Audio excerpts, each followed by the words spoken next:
श्री थावरचंद।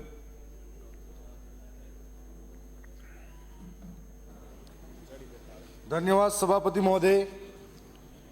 मैं सबसे पहले मुझे बजट भाषण पर बोलने का अवसर मिला, उसके लिए मैं मेरे क्षेत्र की जनता और वहां के कार्यकर्ताओं का धन्यवाद दूंगा कि मैं उनकी आवाज बनकर इस पवित्र सदन के अंदर पहुंचा हूं।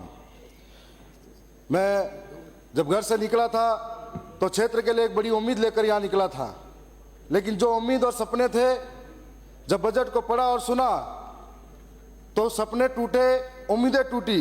वादों की चादर तान के सोई है सरकार, हकीकत में जनता रोई है बेकरार। अपनी गहरी असंतोष व्यक्त करता हूं। साथ ही साथ में मैं उस इलाके से आता हूं जहां पर आर्थिक रूप से जूझ रहा है मेरा समाज, वहां का नौजवान। तो मैं आर्थिक रूप से जूझ रहे उस नौजवान की पीड़ा को आपके सामने रखता हूं।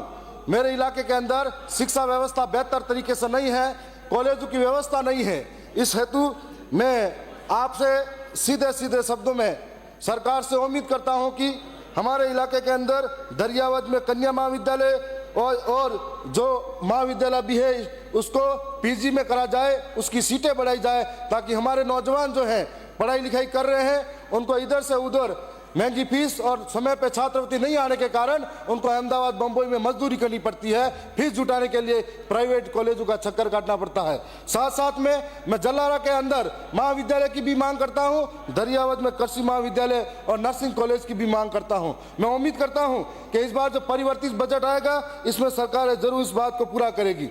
इस सरकार ने बजट के अंदर, मैं एक बात और भी कहना चाहूंगा कि माननीय सभापति मुझे समय भी ज्यादा देंगे क्योंकि आज विपक्ष है नहीं और राजस्थान के इस सदन के अंदर तीसरा मोर्चा भारत आदिवासी पार्टी है, तो शायद समय भी हमको ज्यादा मिलेगा विपक्ष की भूमिका में।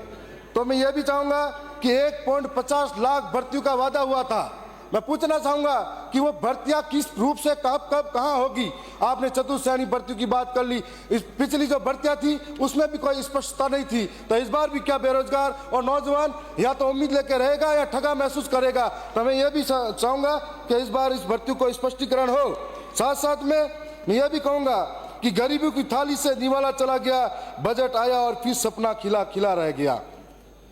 यह बजट किसानों के साथ में एक बड़ा धोखा करता हुआ आया और हमने कहीं ऐसी कई मांगे थी जो इस सरकार के सामने रखी थी, लेकिन किसानों के हित में ऐसी कोई खास कठोर बात नजर नहीं आई।